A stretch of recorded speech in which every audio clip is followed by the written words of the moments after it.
Buenos días a los que no pude saludar. Hoy no estamos en el templo. ¿O sí? ¿Sí o no? ¿Quién da más? ¿Qué es lo importante de un templo? Que esté en la presencia del Señor.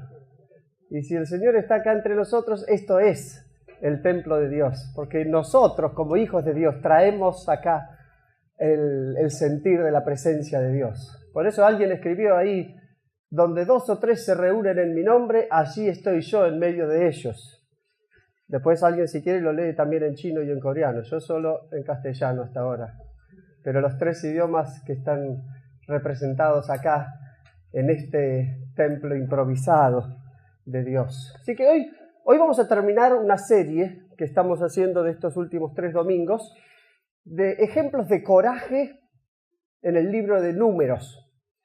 Y nos interesa tomar ese coraje no como que somos valientes y macho argentino porque yo me la banco, sino encontrar lo que hay detrás de la valentía de un cristiano. Y es que lo único que nos puede hacer valientes y tener coraje como cristianos es que Dios está atrás sosteniéndonos. Porque si fuera por nosotros, nuestra fuerza se acaba bastante rapidito. Pero Dios está detrás nuestro. Hoy, para terminar esta serie, tenemos varios capítulos, pero es una historia fascinante que nos va a atrapar y no les quiero hacer un spoiler del final del mensaje, pero para quienes ya han leído esta historia varias veces, es la historia de Balac y Balaam. Para el final, aguarden un poquito que está la frutilla de la torta, porque he leído esta historia varias veces y solamente hace poco descubrí el valor fundamental que está escondido en esta historia, pero que es lo más importante. Vamos a revisarla rápidamente. Números capítulo 22. Israel va por el desierto, como dijimos los últimos domingos, salió de Egipto, está caminando hacia la tierra prometida y en el medio del desierto encuentra varios problemas, algunos externos, otros internos. De los internos, rebeldía, enojos, peleas, algunos que se arrepienten de haber salido y quieren volver a la esclavitud. Externos, y había otros pueblos viviendo ahí, por el camino donde ellos querían pasar. Y muy recientemente, antes del capítulo que vamos a leer nosotros, va avanzando el pueblo de Israel y le dice a Moab: bueno, queremos pasar por esta tierra. Y le dice: no, por acá ya... Los pueblos de la antigüedad habían escuchado todo lo que Dios había hecho con Israel y empezaban a tenerle un poco de miedo. Entonces dice: queremos pasar por acá, pero no vamos a hacer nada, solamente no vamos a tomar su agua, no vamos a tomar sus animales, no vamos a hacerle nada a su gente, solamente necesitamos atravesar esta tierra. Y le dijeron que no, se pudrió todo. Y Dios le dice: ustedes van a pasar por ahí. Entonces pasaron y terminaron conquistando ese pueblo también. Ante todo esto, viene el capítulo 22, porque después de varios pueblos conquistados, Israel queda en una llanura. Ustedes piensen que no es Israel que se sube a la moto y avanza. Son un montón de personas, o sea que el avance es lento, despacito, armando su santuario, desarmando, caminando. Entonces van despacio. Bueno, llegan a una llanura donde frenan. Y el rey de Moab, dice el capítulo 22, los ve y empieza a temblar. Dice así: los hijos de Israel partieron y acamparon en los campos de Moab, frente a Jericó, a orillas del río Jordán. Cuando Balac, hijo de Zippor, se dio cuenta de todo lo que Israel había hecho con los amorreos, él y todos los moabitas tuvieron mucho miedo del pueblo de Israel, pues eran una gran multitud. Fue tanta la angustia de los moabitas que les dijeron a los ancianos de Madián, ¿sí? Juntaron a todos los ancianos y le dijeron así: esta gente va a acabar con todos nuestros contornos del mismo modo que el buey acaba con la grama del campo. Balac, hijo de Zippor, entonces el rey de Moab, y tuvo una idea genial. Mandó a llamar a Balaam, hijo de Beor, que estaba en Petor, junto al río, en el territorio de los hijos de su pueblo. Balaam era un profeta famoso, que ya aparecía en otras partes del Antiguo Testamento. Entonces, ante el miedo del rey de Moab, dice: busquemos a este profeta que seguramente nos va a ayudar. Entonces mandó algunos delegados. Dice, mandó a llamar a Balaam y los mensajeros le dijeron así: de Egipto ha salido un pueblo que cubre la faz de la tierra y que ha venido a plantarse delante de mí. Yo sé que a quien tú bendices es bendecido y a quien tú maldices es maldecido. Por eso te ruego que vengas y lo maldigas por mí, porque es un pueblo más fuerte que yo. Tal vez logre yo herirlo y echarlo fuera de mi tierra. Resumo, cada tanto resumimos para no perder el hilo. Lo que dice el rey de Moab, llama a un profeta y dice: por favor, maldecí a este pueblo, porque le tenemos miedo, nosotros no podemos hacerle frente. Así que por favor que un profeta venga a maldecirlos, tal vez así podamos hacerle frente. Entonces los ancianos de Moab fueron a ver a Balaam, llevaron regalos de adivinación, dice, y le dieron el mensaje que enviaba Balac. Y Balaam les dijo esto: descansen aquí esta noche, que yo les daré la respuesta que el Señor me comunique. Entonces se quedaron y después Dios le dice en el versículo 12: no vayas con ellos, ni maldigas a ese pueblo, porque es un pueblo bendito. ¿Sí? Balaam va a buscar a Dios y dice: mira, me están pidiendo que los maldiga, ¿qué hago? Dios dice: no, este es un pueblo bendito, vos ni se te ocurra maldecirlos. Así que Balaam le dijo: vuelvan a su tierra, el Señor no me permite ir con ustedes. Así que los príncipes de Moab se levantaron y fueron a decirle a Balac: Balaam no quiso venir con nosotros. Me imagino acá un primer desazón de Balac. Es decir, yo tenía la esperanza, mi única esperanza era este profeta que maldiga al pueblo de Israel, así yo estaba más tranquilo, y vuelven y no hay caso. Balaam se puso firme que no iba a hacer algo que Dios no le mandaba. Pero tuvo una genial idea. No sé si tenía algún ancestro argentino, pero lo que dijo es: ofrezcámosle más. Quizás, después la Biblia dice en algunas partes que Balaam tenía un problemita con el dinero. Parece que le gustaba cobrar por hacer profecías. Entonces, conociendo que a Balaam le gustaba recibir regalitos de adivinación, por una palabrita que pudiera decir, dice versículo 15, Balac envió otros príncipes más importantes todavía, y le dijeron a Balaam: así dice Balac, te ruego que no dejes de venir a mí, puedes estar seguro que yo te colmaré de riquezas, y haré todo lo que me digas. Por favor, ven y maldice por mí este pueblo. Es decir, que lo que Balac dijo es: yo soy rico, tengo muchas riquezas, tengo mucha plata, que el profeta venga y haga lo que yo le digo. Si yo le estoy pagando para que maldiga a esta gente. Y sabemos que Balaam le gusta aparte cobrar por esto. Así que no hay duda que este Balaam, si yo lo convenzo con más dinero, va a venir y va a hacer lo que yo le pido. Es un gran peligro pensar que Dios hace cosas porque nosotros le damos dinero. Dios es el dueño del dinero. Dios es el dueño de todas las riquezas. No hay forma que nosotros podamos convencer a Dios de que cambie su parecer porque le damos dinero. Pero cuando tenemos, parece que podemos cambiar el mundo. Bueno, esto era Balac. Algunos dicen que la primera vez que fueron, Balaam les dijo: no se les ocurra que yo voy a maldecir a ese pueblo por esa plata. Entonces eso lo pescaron y dijeron: vamos a ofrecerle un poquito más. Bueno, Balaam, que ya sabía que no tenía que hacerlo, dijo: bueno, versículo 18. Aun cuando Balac me dé su casa llena de oro y plata, yo no puedo desobedecer en lo más mínimo las órdenes del Señor. Esta vez puso un pero. Les ruego que descansen aquí esta noche hasta que yo sepa más qué más me dice el Señor. Esto es como, yo siento así, lo siento a Balaam como diciendo: yo no voy a ir, pero esperen un poquito, a ver si todavía cambió de opinión. Entonces vamos, es como cuando te dice: vos sabés que algo está mal, sabés que no tenés que hacerlo, y decís: voy a orar a ver qué me dice el Señor. Ya sabés lo que te dice el Señor. De paso decimos esto, nosotros que oramos mucho, esperando que Dios nos diga algo diferente. Si estamos orando y sentimos una voz que nos dice algo diferente de lo que Dios nos dice en la Biblia, no estás escuchando la voz de Dios. ¿Se entiende? La Biblia tiene cosas muy claras. Hay otras que no. La Biblia no dice con claridad específica esto es lo que hay que hacer. En esos casos, por supuesto, oramos que Dios nos dé discernimiento, que nos dé iluminación para saber bien qué decisiones tomar.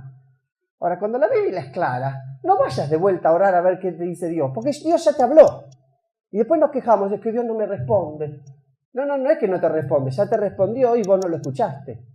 Bueno, pero la historia sigue. Tiene muchas vueltas esta historia, no se preocupen, nos mareamos a veces, pero tiene buenas vueltas. Porque fíjense, versículo 20, tal vez Dios estaba cansado, no sé qué pasó. Durante la noche, Dios vino y le dijo a Balaam, puesto que estos hombres han acudido a ti, levántate y vete con ellos, pero harás solo lo que yo te diga. Una advertencia. Y el pasaje que viene es como para reforzar la advertencia de Dios a Balaam. Y esto es especialmente para los chicos, que no hay escuelita dominical, pero este pasaje es para ellos. Presten atención porque esta es la parte que le gusta a los niños. Seguimos el relato, versículo 21. Al día siguiente Balaam se levantó, le puso a su asno el aparejo y se fue con los príncipes de Moab. Balaam iba montado sobre su asna, ¿sí? Sobre su burro, escuchen, y acompañado de 2 criados suyos. Pero en el camino la ira de Dios se encendió y su ángel salió dispuesto a obstruirle el paso. El texto no nos dice con claridad por qué se enojó Dios con Balaam. No dice, ¿sí? Posiblemente Dios sabía que la intención de Balaam era de alguna forma hacerle caso a Balac. Es decir, se puso firme al principio, yo no voy a hacer algo que Dios no me dice, pero por algo Dios se enojó y acá le va una advertencia más fuerte, porque dice así, su ángel salió dispuesto a obstruirle el paso. ¿Cómo le obstruyó el paso? Cuando el asna vio, el asna, no Balaam, el asna, el burro.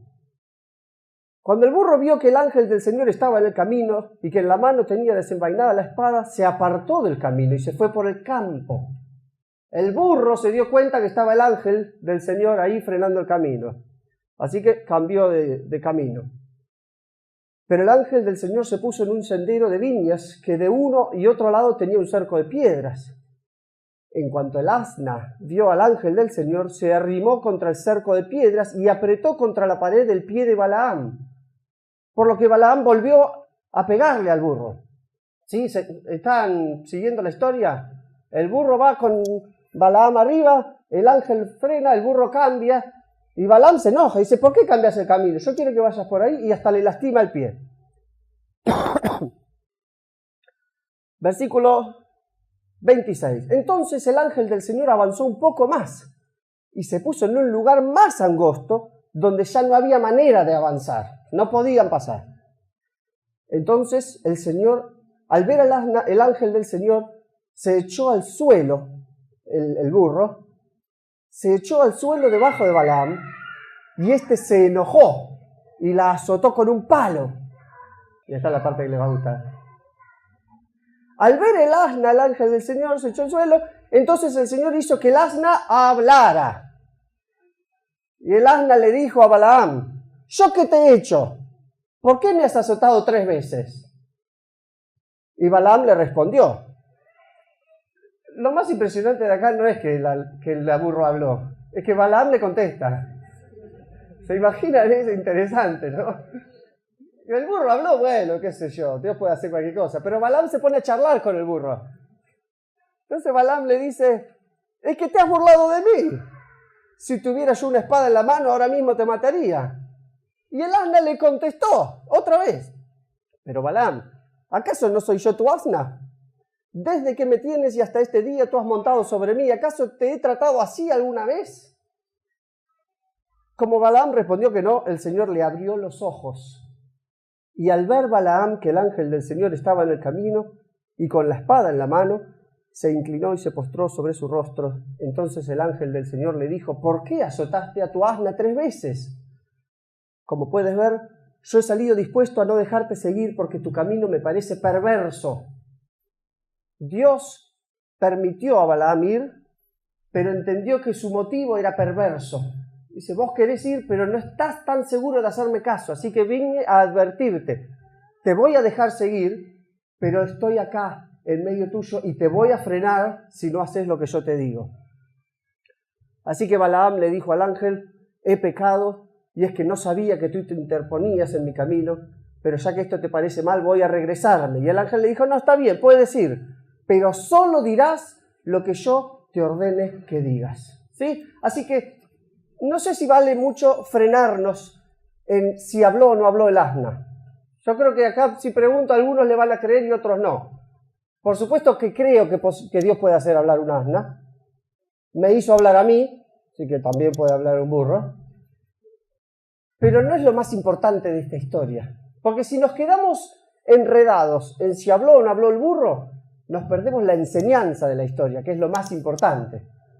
Así que después investiguen o hagan su análisis de conciencia, si quieren aceptar o no que el burro habló. Pero algo pasó, evidentemente, que Balaam entendió que el ángel del Señor estaba en medio del camino. Después de la advertencia, sigue y dice, bueno, estoy aquí.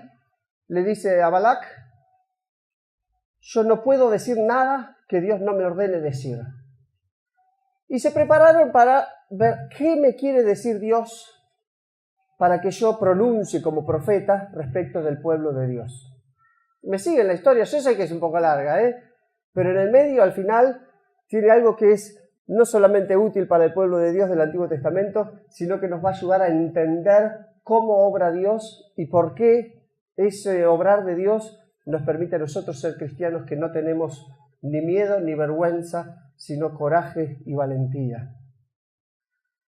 Cuando prepararon los sacrificios para escuchar de la presencia de Dios lo que tenía que decir, Balaam le dijo a Balac, quédate junto al holocausto, yo iré a ver si el Señor quiere encontrarse conmigo, si hay algo que Él te muestre, te lo haré saber. Y Dios le habla y le dice, vas a pronunciar estas palabras. Así que Balaam se pone ahí, nos imaginamos en un pequeño monte mirando a Israel en el valle, todo ese pueblo dispersado por el valle, y dice esta profecía, versículo 7. Balac, el rey de Moab, me trajo a Aram, me hizo venir de los montes de oriente, me pidió venir y maldecir a Jacob, me ordenó desearle el mal a Israel. ¿Y cómo maldecir a quien Dios no maldijo? ¿Cómo condenar a quien el Señor no ha condenado? Desde lo alto de las peñas puedo verlo, desde las colinas puedo observarlo. Es un pueblo que habita confiado y que las naciones no toman en cuenta. ¿Quién puede contar el polvo de Jacob o la cuarta parte del pueblo de Israel? Espero morir como mueren los justos, espero tener el mismo final de ellos. Flor de maldición le mandó, Todo lindo, le dijo. Entonces, ¿qué pasa con Balac? Balac le pagó para que venga a maldecirlo. Y le dice estas palabras, lo termina halagando. Entonces Balac dice, pero ¿qué es lo que haces conmigo? Te hice venir para que maldijeras a mis enemigos y ahora resulta que los estás bendiciendo. Así no diezmo más. Si yo doy mi diezmo, Dios mi ofrenda y al final haces lo que quieras. Balaam le respondió, ¿acaso no tengo que decir lo que el Señor ponga en mis labios? Entonces Balac tuvo una idea brillante. Dijo, te ruego que vengas conmigo a otro lugar, desde donde no puedas ver todos ellos, sino solamente una partecita, desde allí los maldecirás por mí. Es decir, de vuelta, estar en el monte mirando a todo el valle, todo Israel, y el profeta dice, todas cosas lindas. Balac dice, yo te voy a pedir que los maldigas, pero desde otro lugar, vení. Vamos a otro lugar que no se vea todo Israel en el valle, toda una visión hermosa. Te voy a llevar a un lugar que se vea otra partecita más fea, pero desde ahí sí lo vas a poder maldecir. Entonces, segunda vez hacen todo lo mismo, versículo 18 dice, Balaam pronunció estas palabras proféticas. Vamos, Balac, ponte de pie, escucha mis palabras. Dios no es un simple mortal para que mienta o cambie de parecer. Si Él habla, ciertamente actúa. Si Él dice algo, lo lleva a cabo. Yo he recibido la orden de bendecir, la bendición de Dios no puedo revocarla. Dios no ha hallado iniquidad en Jacob, ni ha encontrado perversidad en Israel. El Señor su Dios está con ellos y ellos lo aclaman como rey. Dios los ha sacado de Egipto con la poderosa fuerza de un búfalo. Contra Jacob nada pueden las brujerías, contra Israel nada valen las artes mágicas. De Jacob, que es Israel, se dirá, miren lo que ha hecho Dios con ellos. Este pueblo se levantará como león rugiente se pondrá de pie. No se echará hasta haber devorado la presa, hasta saciarse con la sangre de los muertos. Pero Balac le dijo a Balaam, esta es mortal, si no lo vas a maldecir, tampoco lo bendigas. ¿Sí? Esto es interesantísimo porque, escuchen, uno de los grandes problemas de la iglesia de hoy, sobre todo en Occidente, es la neutralidad. Es no jugarse por la fe en Jesucristo. Y de alguna forma es lo que le pide Balac, sé neutral. Si no los vas a maldecir, no los bendigas. Quédate en el medio, calladito en tu iglesia estás bien. Pero no vengas a hacer mucho escándalo, ¿eh? Si no vas a hacer las cosas que yo te pido, iglesia, por lo menos quédate calladito dentro de tu templo. Por eso salimos del templo hoy. No, en realidad era otro motivo. Pero la neutralidad es no jugarse con lo que Dios nos enseña. Es decir, yo soy una buena persona, pero tampoco quiero molestar a las otras personas con mi fe. Entonces, Balaam podría haber dicho tranquilamente, mira, la verdad, Dios no me deja maldecirlos, me voy a mi casa tranquilo. Pero dijo, no es solamente no maldecir. Dios lo mandó a bendecir. Entonces, con nosotros podríamos tranquilamente decir, no, yo soy un buen cristiano porque no maldigo a nadie. Yo soy un buen cristiano porque no insulto.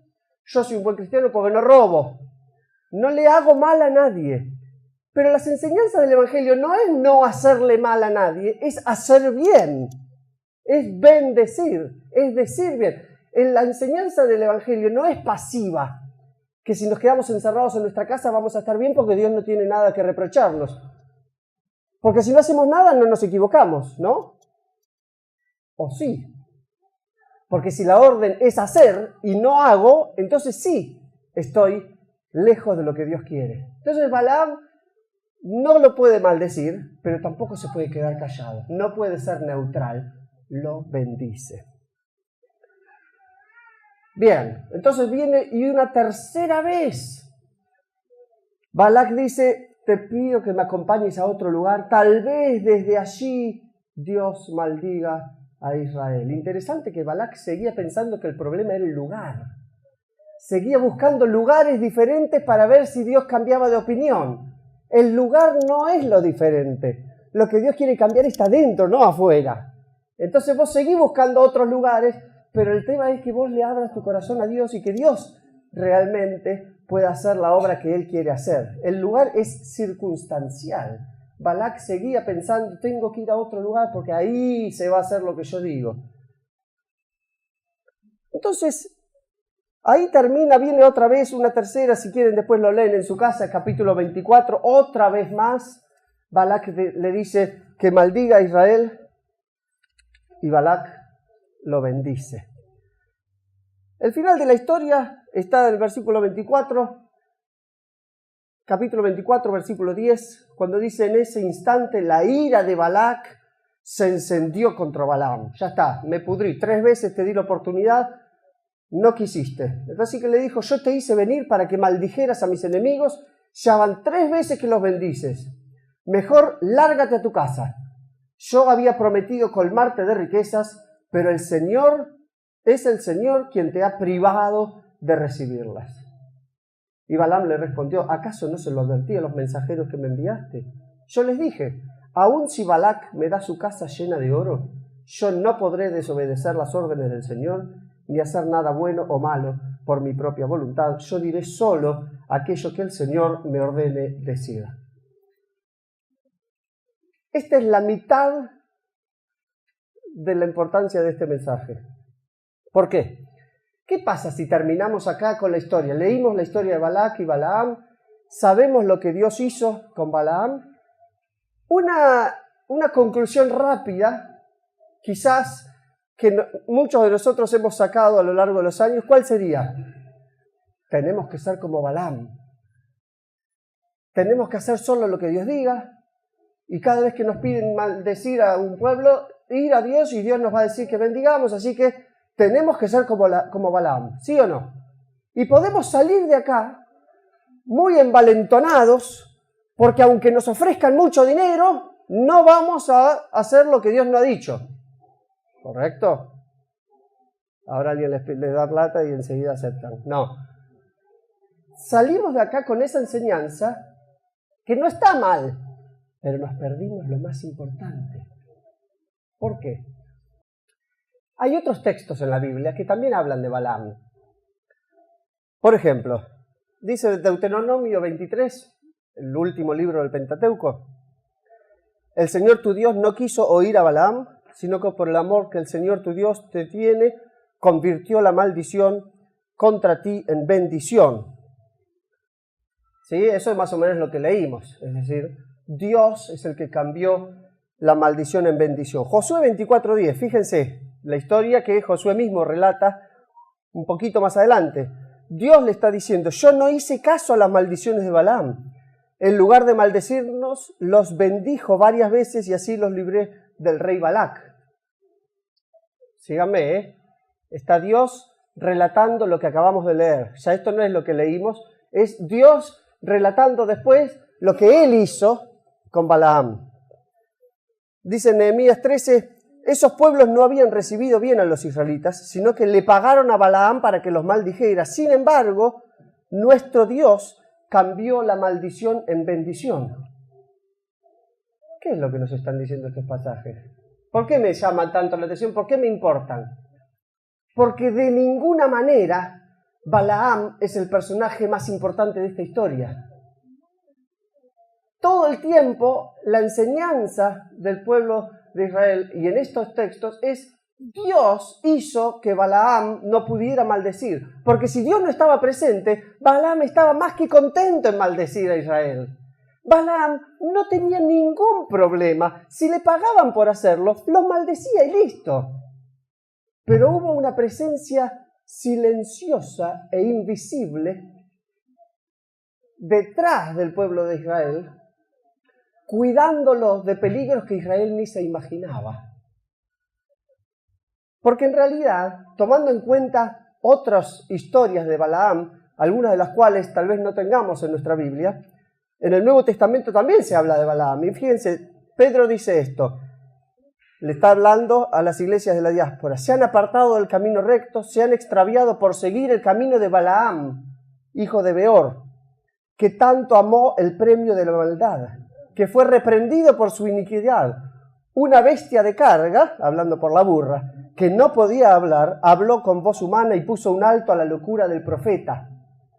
Esto nos muestra que la enseñanza general era que Balaam iba a maldecir al pueblo. O sea que Balaam no es nuestro ejemplo acá. O sea que no salgamos diciendo: vamos a ser como Balaam. Porque a Balaam Dios lo frenó en esa, pero en otras evidentemente Balaam hizo lo que quiso por ganar un poco de dinero. Después en Apocalipsis también, en una de las cartas que el Espíritu manda a las iglesias dice: tengo algunas cosas contra ti. Tienes contigo a los que se aferran a la doctrina de Balaam, el que enseñó a Balac a poner tropiezos a los hijos de Israel, a hacerlos comer de los sacrificados a los ídolos y caer en inmoralidades sexuales. Eso viene después de la historia que tenemos, que el profeta Balaam, en definitiva, causó tropiezo a Israel. Este no era un profeta de Israel. Era un profeta que se adaptaba a las circunstancias y que se adaptaba a lo que la mayoría de la gente le pedía. Se adaptaba a lo que los poderosos le pedían. Los que ponían la tarasca, él iba y hacía lo que sentía que podía llegar a ser mejor. Algunos piensan que estos capítulos de Números en realidad son como un paréntesis, que el que escribió Números venía relatando todo el avance del pueblo de Israel por el desierto y de golpe empiezan a hablar de otro pueblo, de Moab y de lo que hizo Balac con Balaam, pero esto no está hablando de Israel. Esta historia no es para nada un paréntesis. Esta historia es lo que Dios estaba haciendo a pesar de que Israel ni se daba cuenta. Es la protección de Dios que nosotros ignoramos.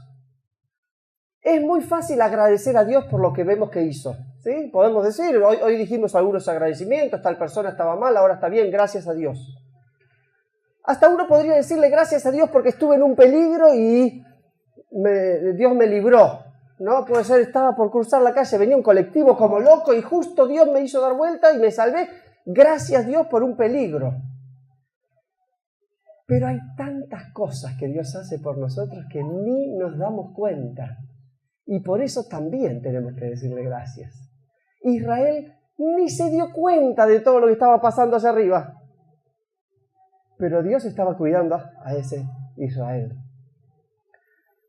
Romanos 8, 28 dice: ahora bien sabemos que Dios dispone todas las cosas para el bien de los que lo aman, es decir, de los que Él ha llamado de acuerdo a su propósito. Este versículo lo hemos leído varias veces, pero esta historia le da el trasfondo de decir que Dios no solamente hace lo que vemos, lo que sentimos, lo que podemos palpitar, sino que hace otras cosas que nosotros como seres humanos finitos ni nos damos cuenta. Y Dios está orquestando todo para nuestro bien. Hasta incluso, fíjense, voy a volver un poquito a Números capítulo 23,